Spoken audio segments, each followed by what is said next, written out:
Now dear friends, आज मैं astrology के जो बिगनर्स हैं उनको बेसिक जानकारी कुछ और देना चाहता हूँ। हमारे ये सौर मंडल के अंदर 12 राशियां हैं और 27 नक्षत्र हैं,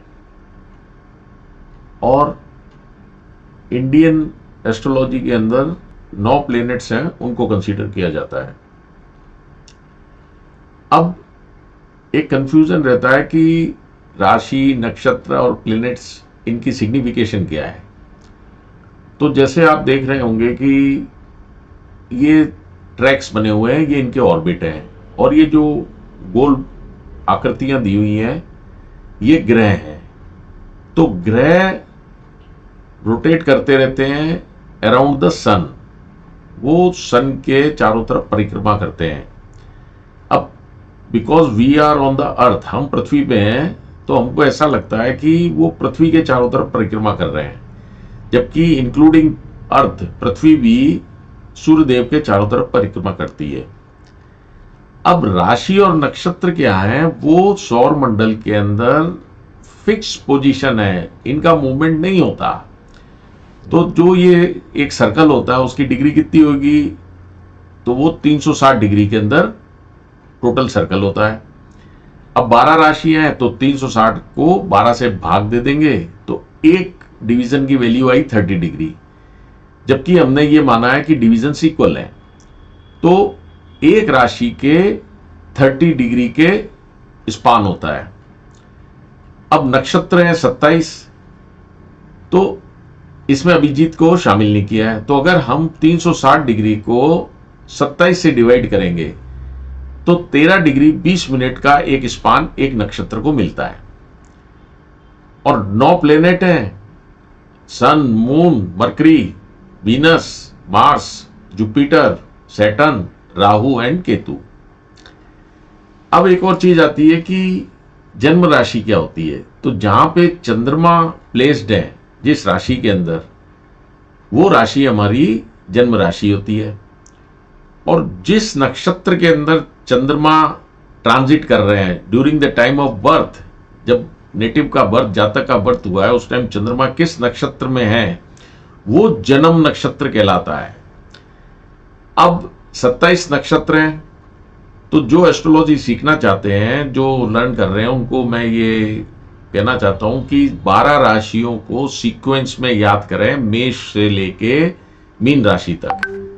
इसी तरह 27 नक्षत्रों को भी अश्विनी नक्षत्र से पहला नक्षत्र है और रेवती नक्षत्र 27वां नक्षत्र है, इनको भी सीक्वेंस में याद करें। अब मान लीजिए आपको दिख रहा होगा कि मून जन्म नक्षत्र के बाद मैंने लिखा है जन्म, संपत, विपत, क्षमा, प्रत्यारी, साधक, नायदान, मित्र, अति मित्र। इसका क्या तात्पर्य हुआ? इसका तात्पर्य यह है कि मान लीजिए मून अश्विनी नक्षत्र में है, जो कि सबसे पहला नक्षत्र है। तो अश्विनी नक्षत्र तो जन्म का नक्षत्र हो गया। अब उसके बाद आता है भरणी नक्षत्र। सीक्वेंस के अंदर भरणी नक्षत्र आया और उसके जो स्वामी होते हैं वो शुक्रदेव हैं, वीनस। तो जन्म नक्षत्र के बाद की सीक्वेंस में जो नक्षत्र आएगा वो उसका संपत नक्षत्र हुआ। मतलब अगर कोई प्लेनेट संपत नक्षत्र में है तो उसको धन, संपदा इत्यादि काफी चीज देगा, अच्छा नक्षत्र कहलाएगा उस जातक के लिए। तीसरा नक्षत्र, तो अश्विनी से तीसरा नक्षत्र है कृतिका, जिसके की स्वामी सूर्यदेव है। तो अगर कोई प्लेनेट विपत नक्षत्र में है, क्योंकि तीसरे में रेड कलर से विपत लिखा है मतलब विपत्ति, तो वो जो भी प्लेनेट विपत नक्षत्र और अश्विनी नक्षत्र जन्म का है, तो कृतिका तीसरा नक्षत्र हुआ।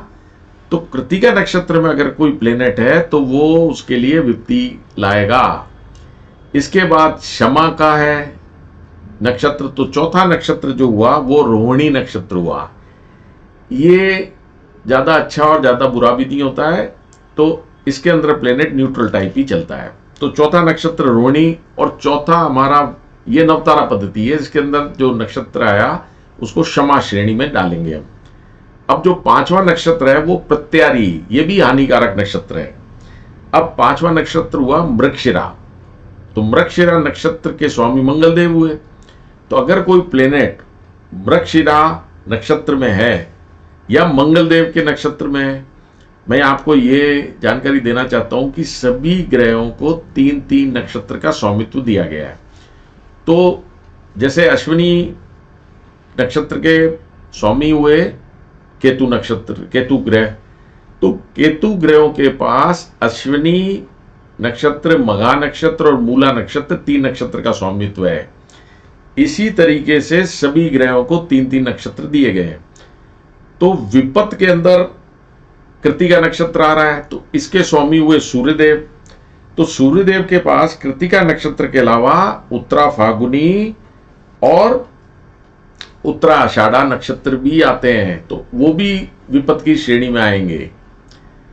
अब हम छठा स्टार देखें तो वो साधक कहलाता है। साधक भी न्यूट्रल टाइप है।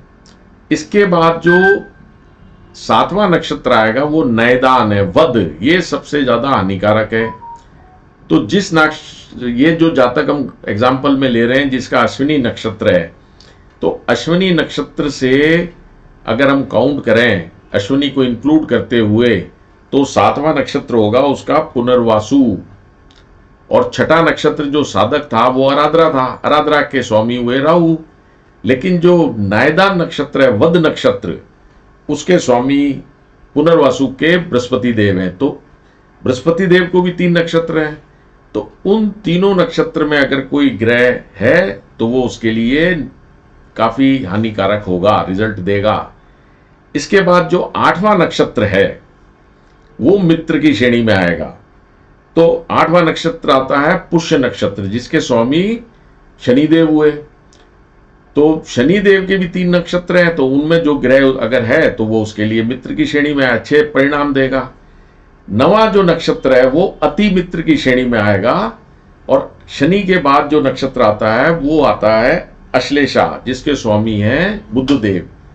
तो केतु जातक के लिए, जिसका जन्म का नक्षत्र के स्वामी केतु हैं, उनके लिए भी बुधदेव का नक्षत्र अति मित्र हुआ। और सबसे ज्यादा फेवरेबल जो नक्षत्र होगा अश्विनी के लिए, उसका 27वां नक्षत्र है।